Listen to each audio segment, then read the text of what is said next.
Auzubillahiminash-shaytanir-rajeem. Bismillahir-rahmanir-rahim. This is your computer teacher from Fazaya Inter College Minhaj based Kamra.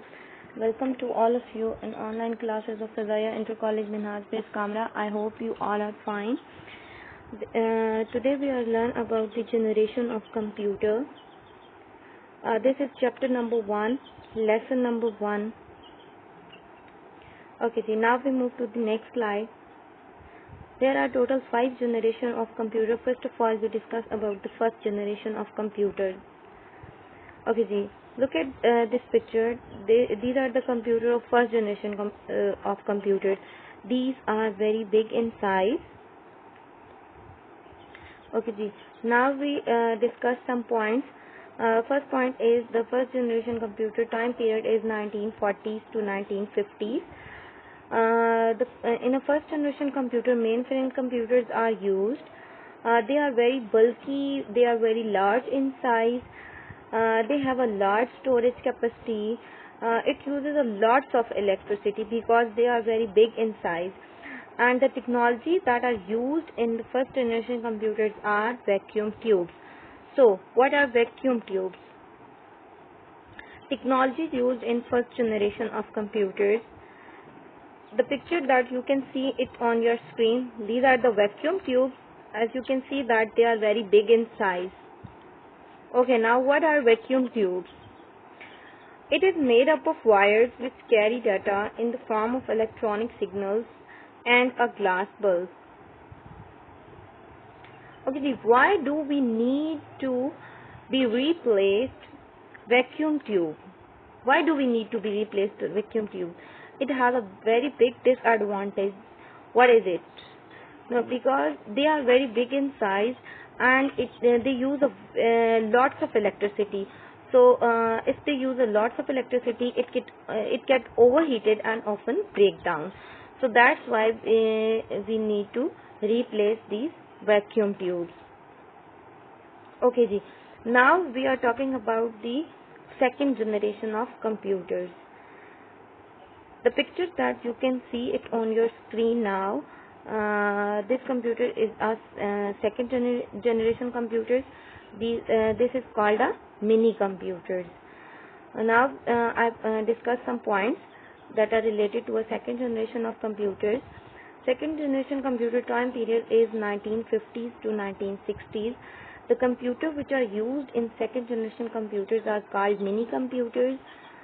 Still big and expensive. Second generation computers are still big and expensive. Uses less electricity, but it uses less electricity.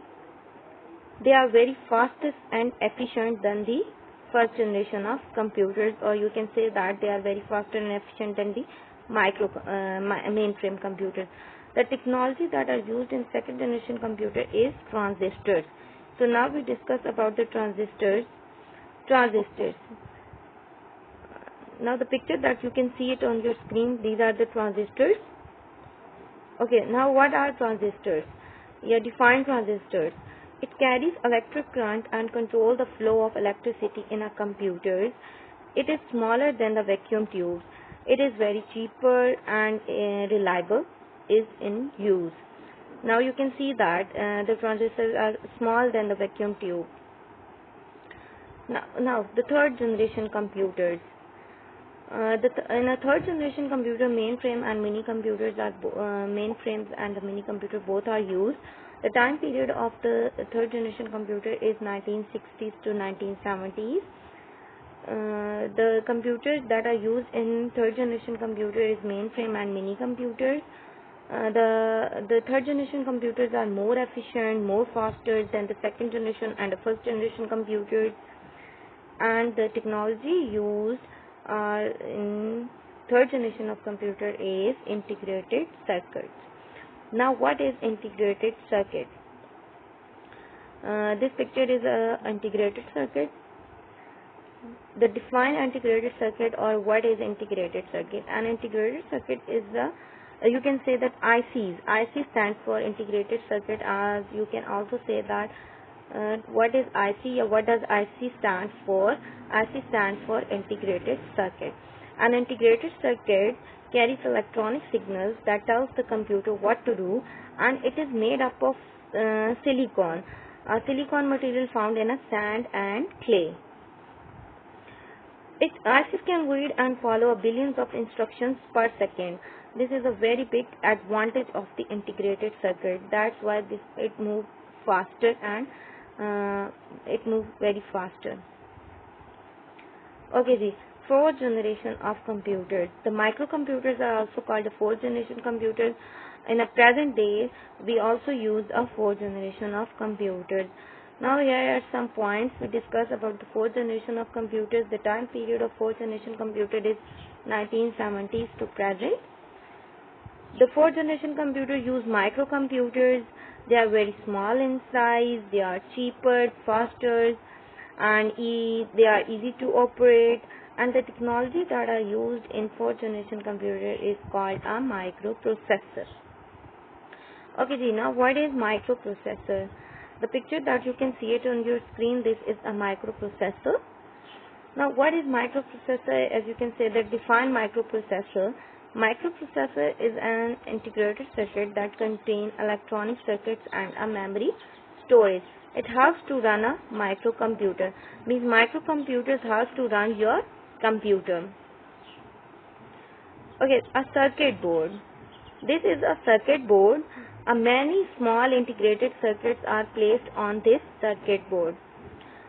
Now what is a circuit board? A board with a several chips is called a circuit board. Circuit board comes in different sizes. Now we discussed about the fifth generation of computers. The fifth generation computers is a modern computers.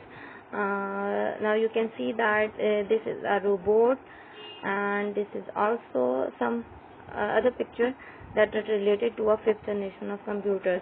Now here are some points we discussed about the fifth generation of computers. The time period of fifth generation computer is 1980s to present.